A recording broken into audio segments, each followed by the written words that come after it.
Tuolla päin, mihin aurinko on kohta laskemassa, näkyy Aakenuksen pallilaki.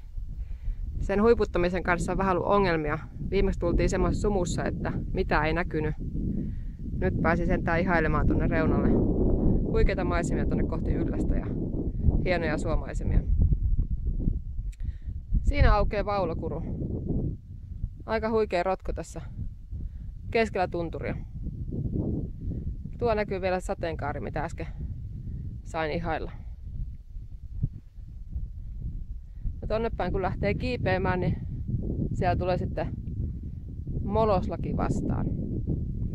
Mä lähden kohta suuntaamaan tonne. Sieltä löytyy lentokonekota ja jossain siellä alhaalla on auto.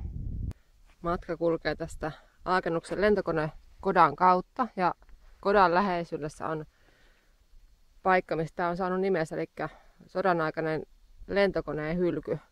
Tästä on lähtenyt aika paljon osia pois jo ihmisten matkaa muistoksi, mutta kyllä siitä vielä erottaa, että joskus siinä on kone ollut.